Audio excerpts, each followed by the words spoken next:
Like the actual, how much money actually goes into the hands of people needing it the most when they say, well, we fundraised all this money. We also spent a ton of money on an advertising campaign because it's trending on Twitter by sponsorship. You know, it's all over the news. It's all over the media. We hire all these celebrities to do ads for us. We do all this kind of stuff, all this pomp and circumstance. The whole thing is just for show. And it always was.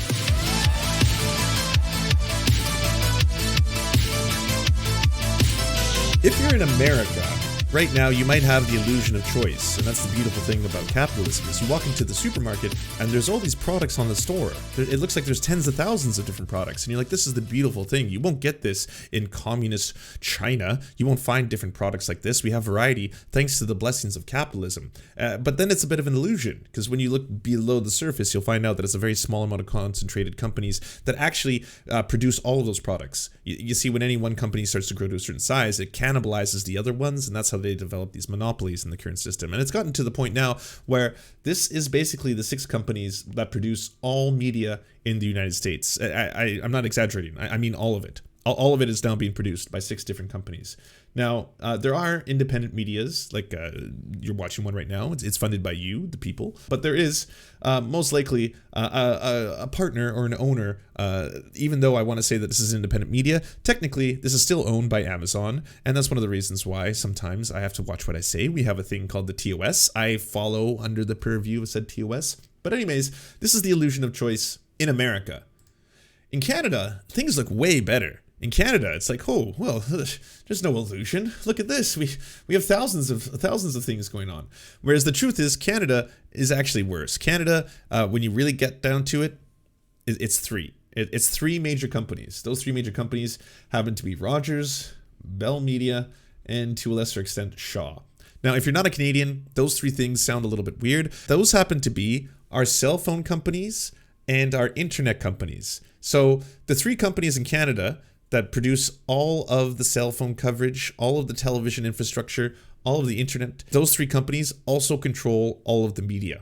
So in Canada, it's 3 companies that give you the internet, your TV, and produce the media that you consume on those products. It's pretty bad. It gets worse in other countries, by the way. In Mexico, it's just one. There's just one major cell phone provider, okay? But this is not what you would consider a free market. So when it comes down to it, that's your choice. Bell Media, Rogers, Shaw. Now, the CBC is funded by the people of Canada. Chorus Entertainment is usually partnered with American companies like Disney, stuff like that. But all of these usually fall under the purview of one of the big 3.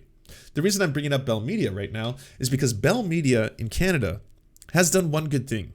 They've been a champion for mental health. They've been a champion for mental health and for coming forward and talking about it. Once a year, they do a big corporate event called Let's Talk. And if you're in Canada, on that day, everyone's talking about mental health. Is Bell Let's Talk Day. A day when people across the country speak up and do their part to break down the stigma around mental health. Our government, the Department of National Defense, and the Canadian Armed Forces are proud partners with Bell on this very important initiative. The COVID-19 pandemic has affected all of us. Many are struggling with feelings of isolation, financial stress, or worrying about their health and the well-being of their loved ones. We're all facing different challenges as we navigate these difficult times. A lot of military. But to manage our mental health when times get tough, we can all take the same first step to reach out for help. It can be difficult, and it can take time to feel ready.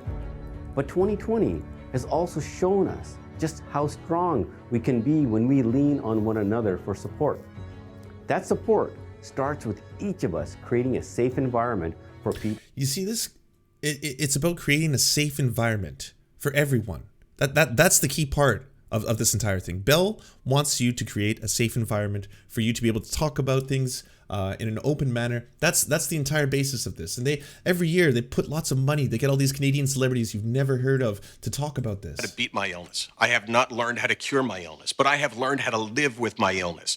We live in a world now that it feels like as if we always have to be on. I have learned to cope with my illness by saying, okay, it will pass. The little victories come from understanding that it is perfectly fine. You have every right to take care of yourself, to take a day off. It may take a day, it may take 2 days, but it will pass. Similarly, I have learned to celebrate a good day, do things that make you happy, things that set your soul on fire, the things that you love. I mean, it seems odd, right, that there's this big corporation that's basically controlling all of the media that we see in this company, and that we don't really have a choice between whether we have to get our media consumption from them or someone else, because it really comes down to the big three. But at the same time, this company cares. They're all about mental health awareness, and they want you, again, to come forward and feel free to be open and talk about this. Now, you may be wondering why I'm doing so much preamble and talking about all this corporate jargon and showing you the advertisement, is because it's a very significant factor in the fact that this massive story came out yesterday. And for the squeamish, please, there's a content warning directly in front of you. So if you're going to be triggered by anything related to sexual assault, the following might be pretty heavy. I worked for Bell Canada. I was sexually assaulted by my manager, victim blamed, fired, and I'm now being forced to sign an NDA by Bell. I was working for Bell Canada. I was sexually assaulted by my assistant manager. My manager, Sandy, proceeded to victim blame me and make false statements about what happened to me. I was forced to work with one of the men involved in my assault, and then I was intimidated by Bell's HR, forced to sign an NDA, and then fired. Now, as a Canadian, it's almost impossible not to know the telecommunications giant Bell. Since 2010, the company has profited off their corporate brand marketing campaign, Bell Let's Talk, and claims to have taken a leadership position in workplace mental health. That is simply not the case. News articles with over 600 employees coming forward to talk about the suffering they face physically and mentally from the workplace at Bell. Employers are responsible for protecting the health and safety of their employees. But as much as Bell likes to preach this narrative, they do not walk their talk. They silence those who have suffered from their own hand. NDAs should not be used routinely or to prevent someone from reporting sexual harassment, discrimination, or whistleblowing in the workplace. And their defense to all of this is that all of their managers received mental health training. Well, I would like to ask where that was when my manager didn't ask if I was okay when I told her I was assaulted, or waited 3 days to tell any higher management what happened to me, and then forced me to come back and work with one of the men involved in my assault and proceeded to victim blame me. And when your HR called me to tell my friend to stop talking about what happened to me. Clearly, it's easy to have your managers read a little booklet in the first week that they start, but if you do not foster a healthy work environment, which has proven to be true, then paperwork doesn't mean a damn thing. Bell Let's Talk is and always has been exploitation of a vulnerable group. Their internal work culture does not exemplify a healthy work environment where mental health is concerned. I do want to say that I think in 2010, talking about mental health was actually important. There was a stigma surrounding it, and I think the first few years this was a good initiative. But now it is merely brand promotion and marketing through philanthropy. Bell claims to have donated $121 million in the last 10 years towards mental health, which at first glance does sound like a lot of money. Now, I did some math by looking at the shareholder reports on their website, and I found some interesting things. If we look at what the company has made in the last 10 years, it's $36 billion, and compare it to the $121 million they have donated, it's less than 0.33%. Less than 0.5% of what they made since Bell Let's Talk inception.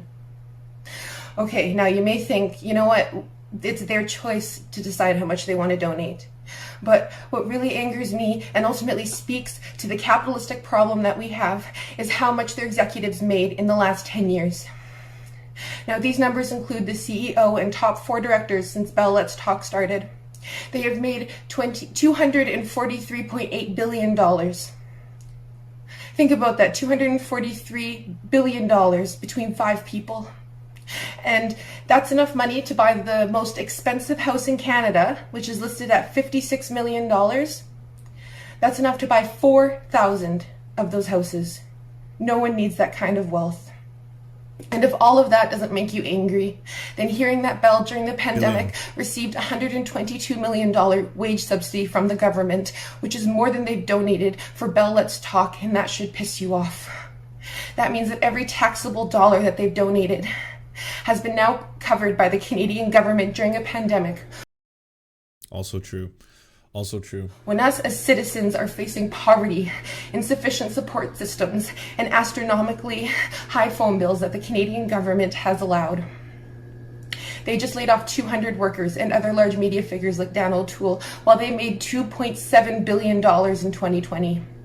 And their top 5 directors received $32 billion in 1 year during a pandemic.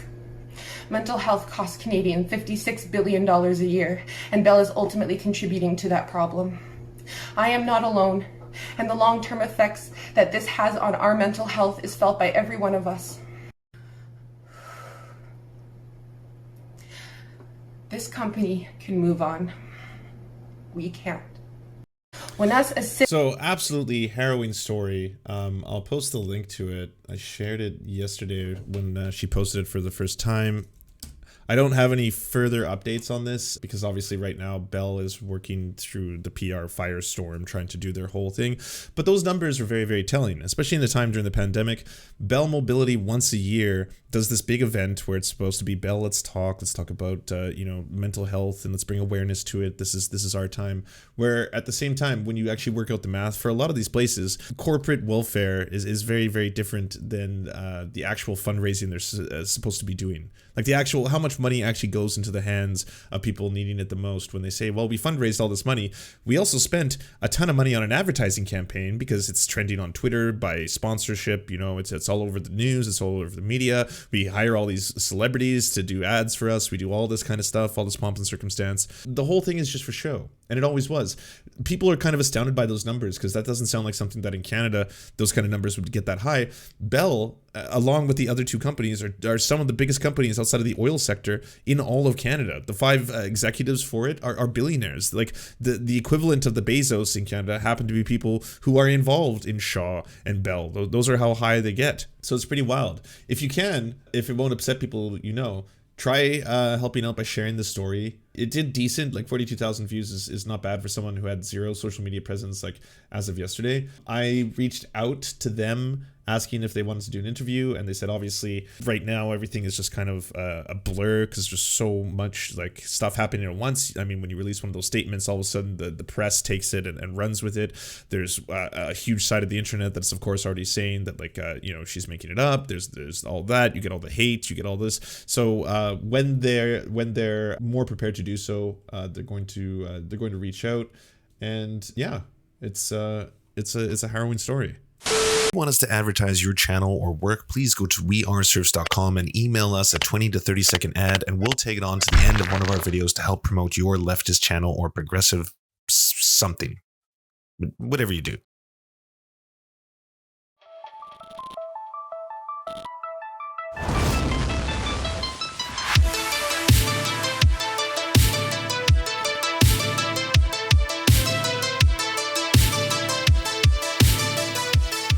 To our gods, Anra, Xander Corvus, Schlatsky, we look to the stars for your divine guidance.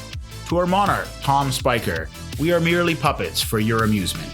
To our lords, Trevor R., Alexander Thaler, Hans Josephine, Ryan Lubin, Timothy K. Meeblebeeps Jr., Bisexual Black Gamer, and Tofox, we shall carry your banner into the fog of war.